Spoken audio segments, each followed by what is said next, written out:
The notice hit the flagstone at Lyra Voss's feet with the flat, papery slap of something dropped rather than delivered, and she stood at the end of her own driveway in the hard noon light and looked down at it for a long moment before she picked it up.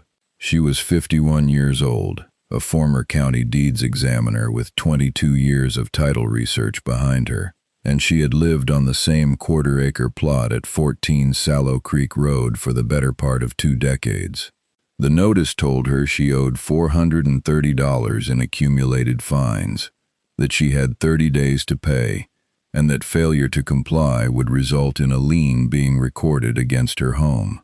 It was signed by a man named Dorian Fetch, board representative, Sallow Creek Residential Cooperative. She had never heard of Dorian Fetch. She had, however, spent most of her adult career reading documents like the one in her hand, and she could tell inside of 90 seconds that something in it was badly wrong. What Dorian Fetch did not know, and did not bother to find out, was the precise nature of what he had dropped on her property. He had no idea that Lyra kept every piece of paper, indexed by date, in a climate-controlled room above her garage, or that she had once spent 11 months reconstructing the chain of title on a disputed rural estate and had won a 6-county boundary correction as a result. He had assumed that a woman standing alone in her driveway was a woman who could be managed. Stay with this story to the end, because what Dorian Fetch had in his briefcase that morning was not the power he believed it to be, and the instrument he used to threaten her became the instrument that undid him entirely. Lyra Voss had owned that house on Sallow Creek Road since the autumn her father died, and left it to her free and clear, and she had maintained it with the same methodical patience she brought to every other task she had ever undertaken. The garage door was painted in the original slate blue she had chosen herself. The gutters were clean and correctly pitched, and the driveway was sealed in August of each year with a product she ordered from a supplier 3 towns over. The roof had been replaced 7 years prior with architectural shingles rated for 40 years, and she still had the warranty paperwork in the binder on the shelf above her workbench. The garden between the front wall and the sidewalk contained 4 raised beds, 2 of them planted with ornamental grasses that had, as of the previous spring, grown to a height of 31 inches. That detail, it turned out, was the one that started everything. Lyra had received no prior notice about the ornamental grasses. She had received no verbal warning, no written caution, and no citation. The $430 in fines that Dorian Fetch dropped at her feet represented, according to the document itself, 9 separate violations assessed across 14 months, the earliest of which predated her awareness of the Sallow Creek Residential Cooperative by a considerable margin. She had, in fact, never signed any document acknowledging membership in that organization, never attended a meeting of its board, never paid a fee, and never received a copy of its governing covenants.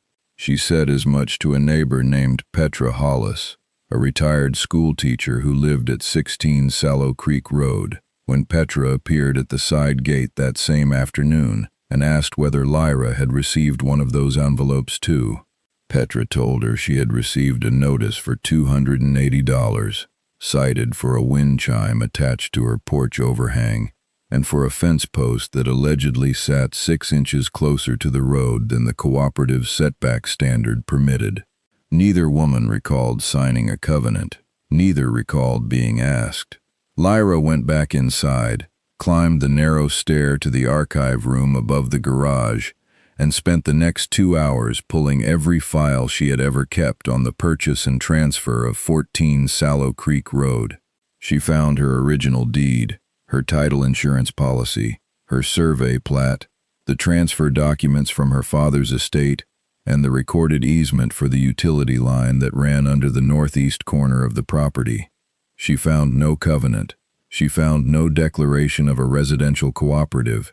She found no notice of any recorded instrument binding her to the governance of any such organization.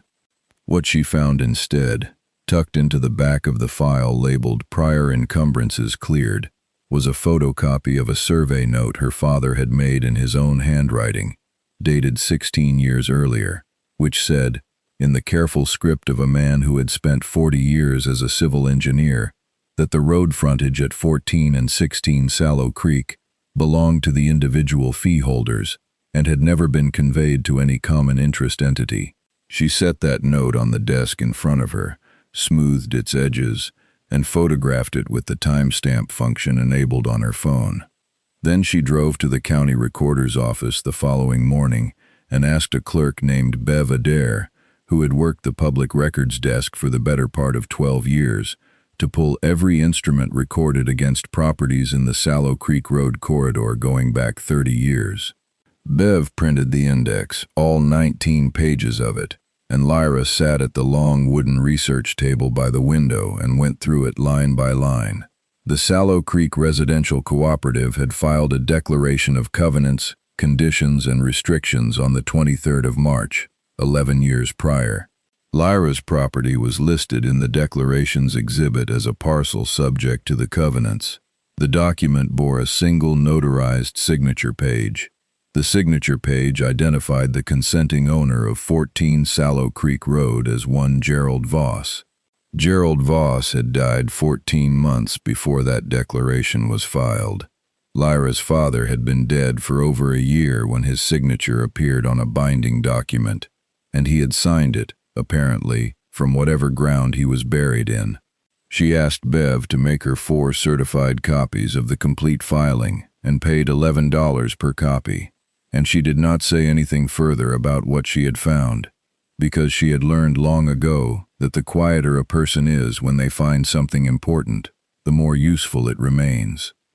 She called a woman named Sandra Pelham the morning after the records search, not because Sandra was a friend, though they were friendly, but because Sandra was a property attorney who had spent the last 18 years handling title disputes in the 3-county area, and who had a known reputation for preferring cases that arrived already organized.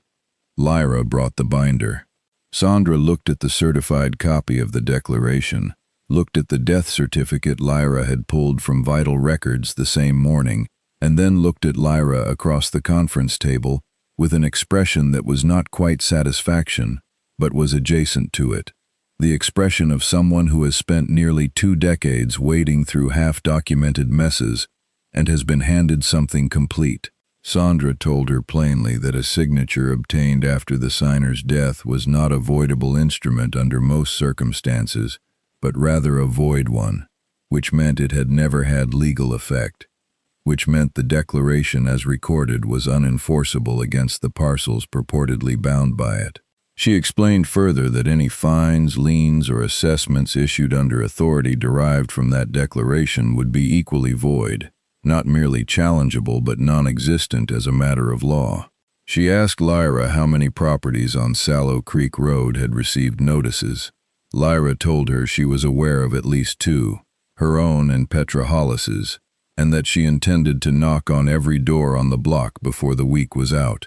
Sandra told her to do exactly that, to document every notice she found, to ask each neighbor whether they had ever signed the covenant voluntarily, and to collect copies where she could. Lyra returned to Sallow Creek Road that afternoon and spent 4 hours walking its length, speaking with 11 homeowners. She found 8 additional notices, issued over the previous 26 months, covering fines ranging from $110 to $940 for violations including unpainted mailbox posts, a recreational vehicle parked in a side yard, a satellite dish mounted below the roofline, and, in one case, a garden wall built to a height of 33 inches. Not a single neighbor recalled signing any covenant. 3 of them had paid. The 3 who had paid had done so because they assumed they were obligated to. They were not obligated to anything, but they did not yet know that, and Dorian Fetch was still making his rounds on the far end of the road when Lyra began compiling the names, amounts, and dates into a typed table that she would later present as Exhibit C in front of a county judge. That evening, Fetch returned a second time and knocked on her door. She answered it. He told her, with the particular brand of institutional confidence that mistakes a printed form for a legal instrument, that the 30-day window was not a courtesy, and that if she chose not to pay, the cooperative would move immediately to record a lien. She replied quietly that she would not be signing anything, that she would not be paying anything, and that she would appreciate it if he did not return to the property without prior notice. He left. She photographed the back of his sedan as it pulled away, capturing the plate number and the time stamp, and then went back upstairs to the archive room and continued working. Dorian Fetch came back on the 6th day. He did not come alone. He brought with him a man named Carver Blaine, who served as the cooperative's property compliance officer, a title that appeared on no filing Lyra had been able to locate, and who arrived carrying a clipboard and a handheld measuring device.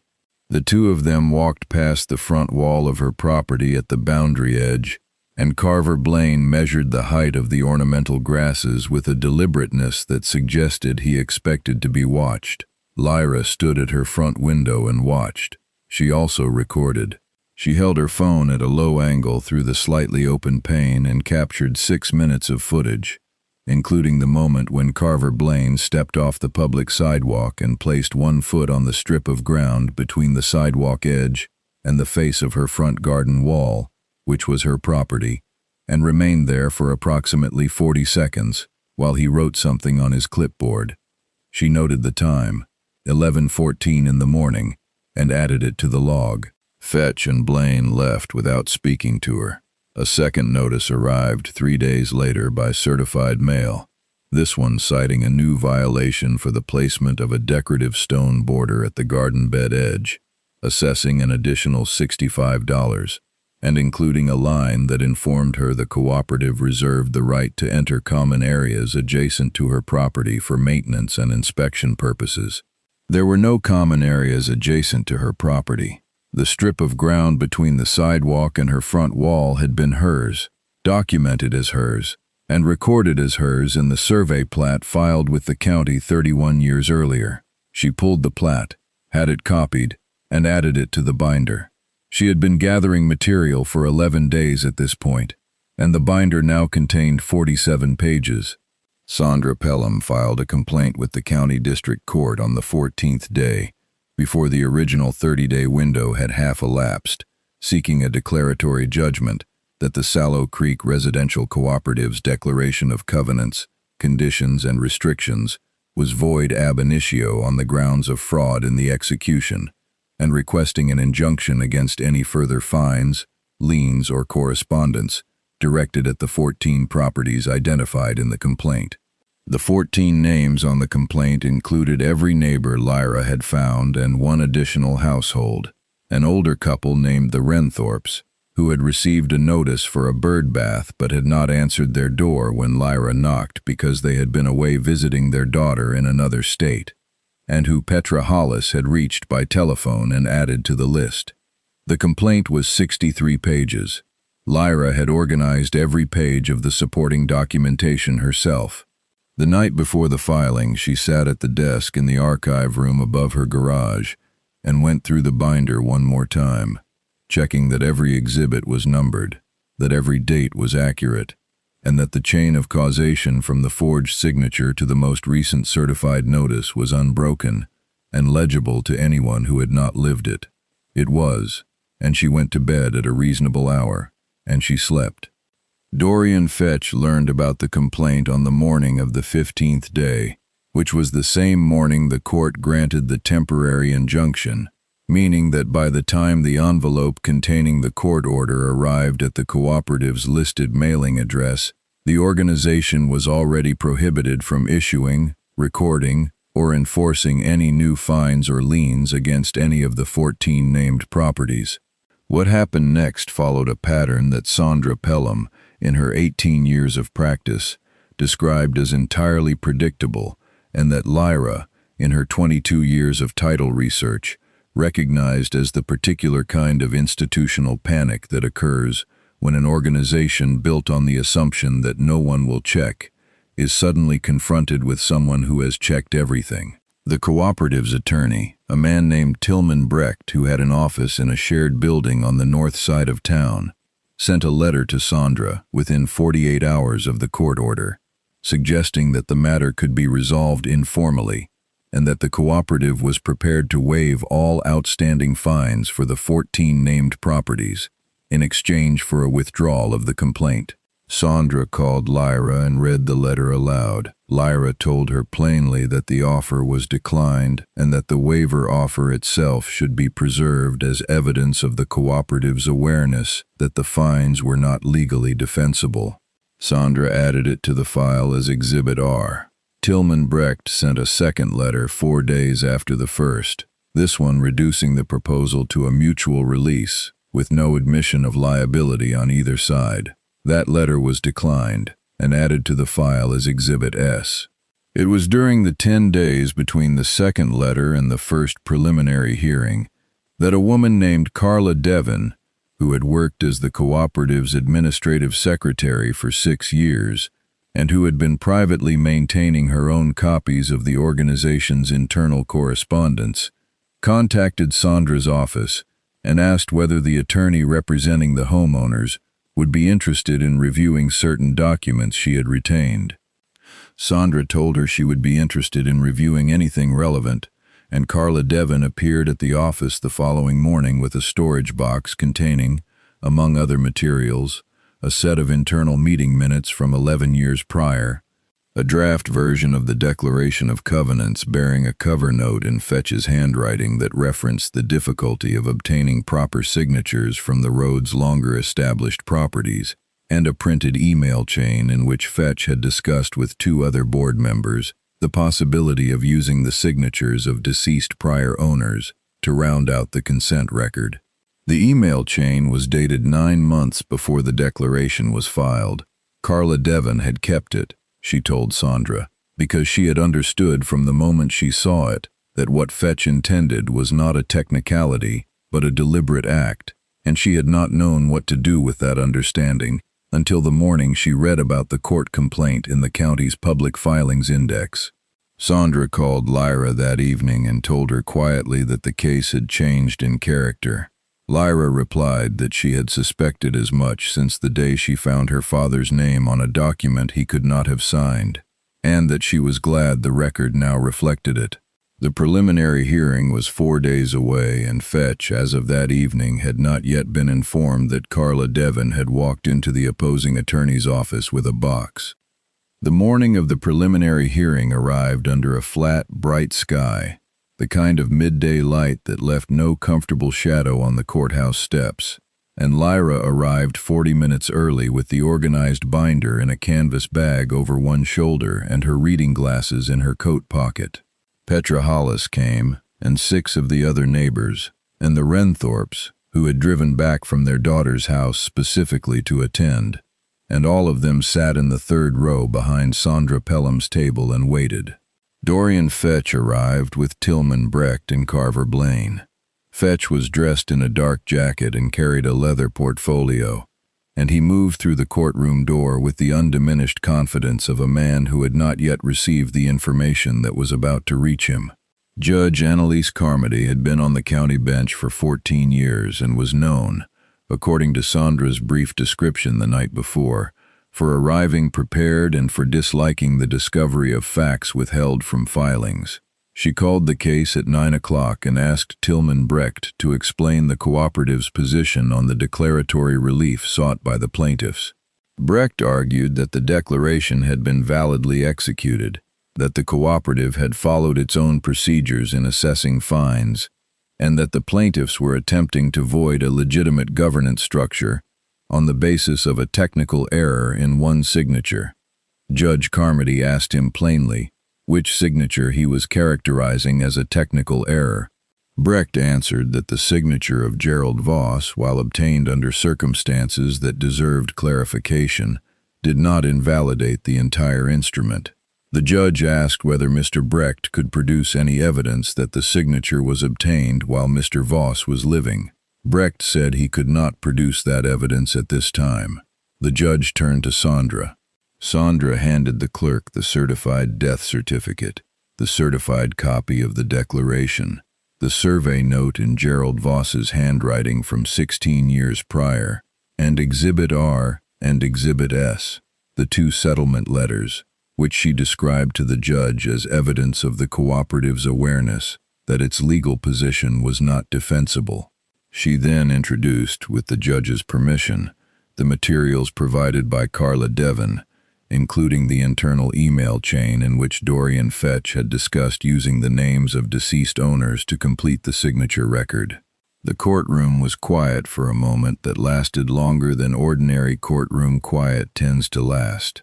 Fetch turned to Brecht and said something that was not audible from the third row but that caused Brecht to close his portfolio and set it on the table in front of him without reopening it. Judge Carmody read through the email chain, read through the meeting minutes, and then asked whether any of the 14 plaintiff properties had owners living at the time the declaration was filed who had voluntarily signed and returned a covenant agreement. Sandra told her that according to the records produced by the plaintiffs and confirmed by the county recorder's index, none of the 14 had done so. The judge issued a ruling from the bench. The declaration of covenants, conditions, and restrictions filed by the Sallow Creek Residential Cooperative on the 23rd of March 11 years prior was void ab initio. Every fine, every lien, and every assessment issued under its authority was void. The cooperative was ordered to release, at its own expense, any lien recordings that had reached the county records. The matter of the forged signature in the email chain was referred to the county prosecutor's office for review. Fetch sat very still. Carver Blaine was not in the room when the ruling was read, having left during the recess to make a phone call that apparently required him to remain outside. The referral to the county prosecutor moved through the office over the following 4 months, which was not a slow pace for that kind of proceeding. And the reason it moved at the pace it did was that the documentary record Sandra had assembled left comparatively little for investigators to reconstruct.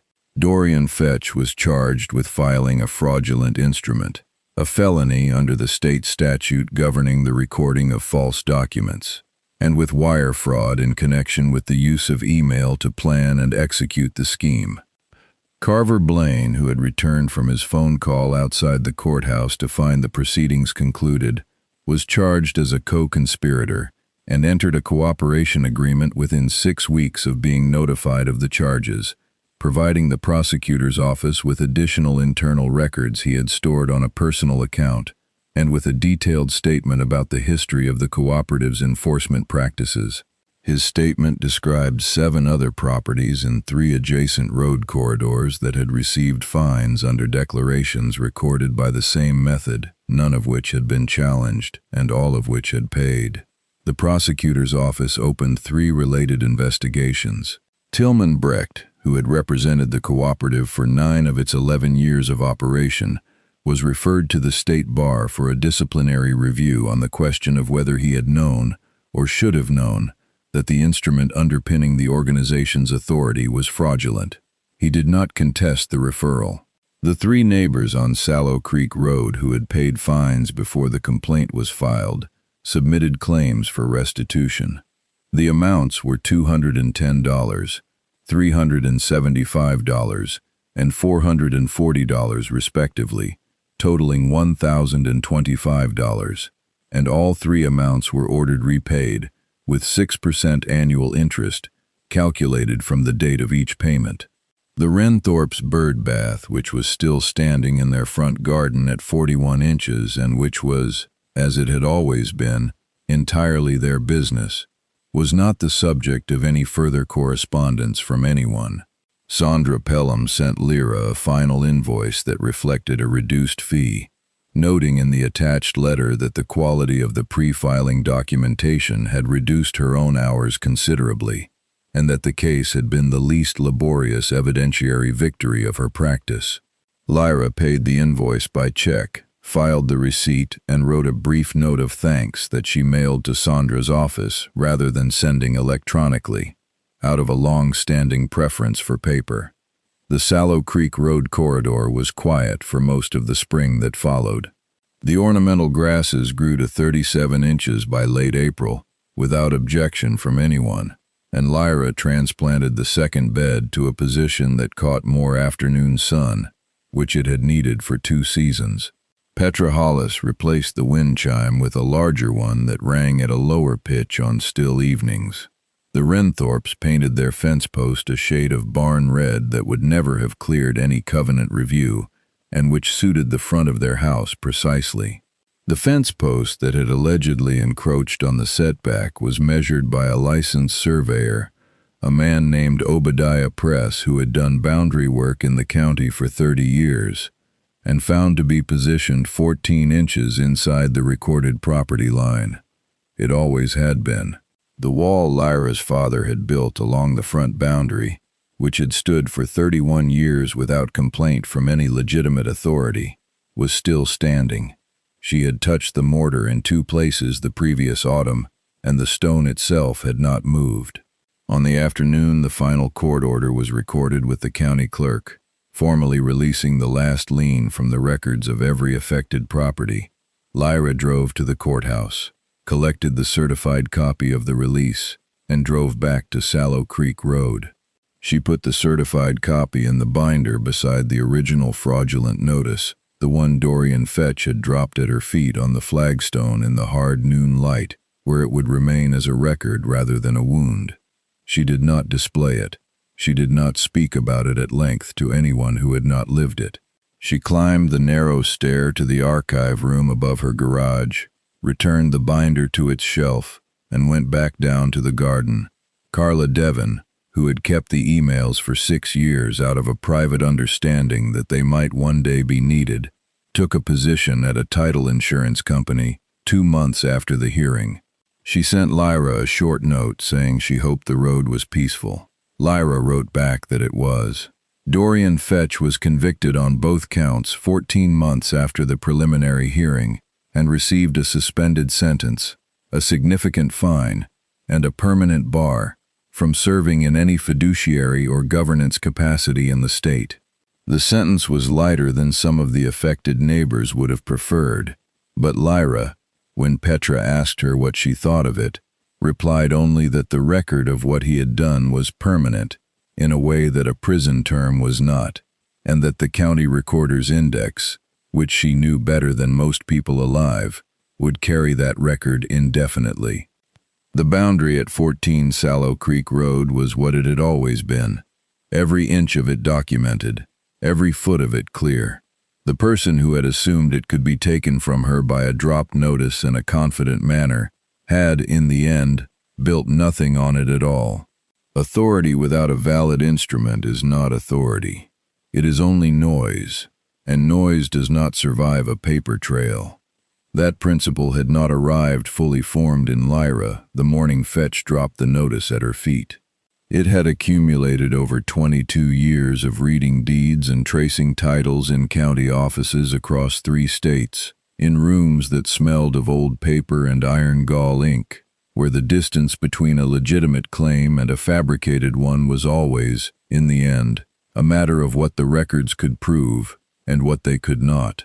She had watched title disputes collapse on both sides of the right answer, because the person holding the correct position had kept no copies, had trusted memory over filing, had assumed the obvious did not require documentation. She had also watched disputes that should never have come to court dissolve the moment a well-organized binder landed on a clerk's desk, because the machinery of a fraudulent claim depends almost entirely on the assumption that no one will do the work of verifying it.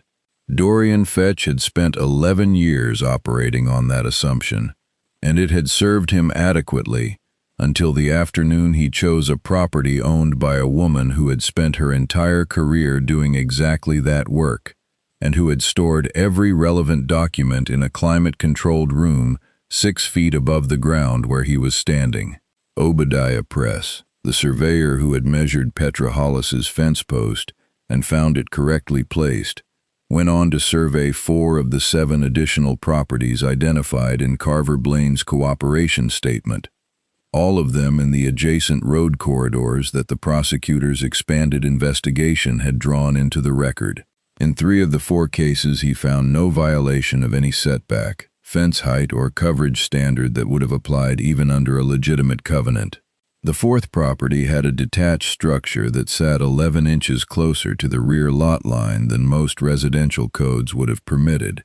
But the structure had been built 38 years prior, predated any applicable ordinance by more than a decade, and was protected as a legal non-conforming use. The fines assessed against all 4 of those properties were added to the restitution order in the expanded proceeding, and the homeowners, none of whom had known each other before the investigation began, received their repayments by certified check in the early autumn, along with the accrued interest, which in 2 cases amounted to more than the original fine. One of those homeowners, a retired postal carrier named Dwight Calloway, who lived on the adjacent road, and who had paid $680 across 2 fines for a storage shed that had stood unmolested for 38 years, wrote Lyra a letter that she received in October.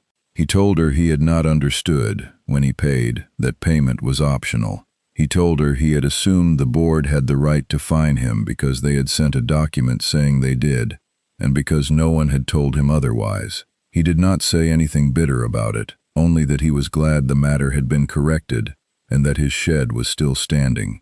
Lyra wrote him back the same week, told him the shed had always had every right to stand, and enclosed a 1-page summary she had prepared, at Sandra's suggestion, explaining how a homeowner could search the county recorder's index for any covenant or declaration purporting to bind their property, and what to do if they found something they did not recall signing. She had prepared the same summary for each of the Sallow Creek Road neighbors at the beginning of the investigation, and she prepared it again now for the 7 additional households, and eventually, because Sandra mentioned it to a colleague at the County Bar Association, the summary was posted on the association's public resource page, attributed only to a concerned property owner in the county, which was the attribution Lyra had asked for, and the only credit she accepted. The county recorder's office, which had processed the filing of the fraudulent declaration 11 years prior without any mechanism for detecting the forgery, undertook a procedural review in the months following the court ruling. Bev Adair, the clerk who had pulled the original index for Lyra on that first research visit, participated in the review and told the committee conducting it that the volume of declarations filed by private residential cooperatives in the county had increased significantly over the previous 15 years, and that the office had no established protocol for cross-referencing signatory names against vital records. The review committee recommended that any declaration purporting to bind fee-simple parcels to a common interest regime be accompanied by a notarized consent form from each affected property owner filed as a separate, individually indexed instrument, so that any future challenge could be evaluated by reviewing the individual consents rather than a single consolidated exhibit. The recommendation was adopted and codified in the county's Recorder Procedures Manual before the following fiscal year. It was a modest reform, the kind that would never appear in a newspaper and would be noticed primarily by title examiners and closing attorneys. But it meant that what Fetch had done could not be done again in that county by the same mechanism, and that was the part that mattered to Lyra, in a way that the conviction itself, satisfying as its permanence was, could not quite replicate. Petra Hollis hosted a small gathering on the road in late October, on the occasion of nothing in particular, on the strip of sidewalk and front garden space that had always belonged to its respective owners, and that the residents now walked along with a slightly different quality of attention. 7 of the 14 households came. Someone brought a folding table and 2 thermoses of coffee. The Renthorpes brought a plate of something they had baked that morning. Obadiah Press appeared briefly, having been passing on an unrelated errand, and stayed for 20 minutes. Lyra stood near the front wall of her property and talked with Dwight Calloway, who had driven over from the adjacent road, and who was quieter in person than his letter had suggested, and who wanted to understand, in practical terms, how the recorder's index worked. and whether an ordinary person with no professional background could navigate it without help. She told him plainly that it required patience more than expertise, that the index was public and the documents were available for a small copying fee, and that the main skill involved was not knowing the law but knowing how to follow a chain of references from one filing to the next without losing the thread. He listened carefully and asked 2 or 3 precise questions, and she answered them, and by the time the gathering had thinned to 5 people standing in the cooling afternoon light, she had given him enough to begin. The driveway at 14 Sallow Creek Road caught the last of the October sun at an angle that made the sealed aggregate surface look almost warm, and the roof above it, the one with the 40-year shingles she had chosen and warranted and documented, sat against the sky without apology and without ornament, exactly as it had sat for 7 years before any of this began. The archive room above the garage was the same room it had always been. The binder was on its shelf. The notice that had started everything was inside it, filed between the certified death certificate and the survey note in her father's handwriting. The note that said the road frontage had never been conveyed to any common interest entity. The note that had been true when he wrote it and was true still. Lyra locked the archive room the same way she always locked it, with the key that hung on the hook inside the door, and went down the narrow stair and out into the last of the light. The ground under her feet was hers, fully and finally documented. It had always been. The only thing that had changed was that now everyone with access to the county recorder's index could confirm it.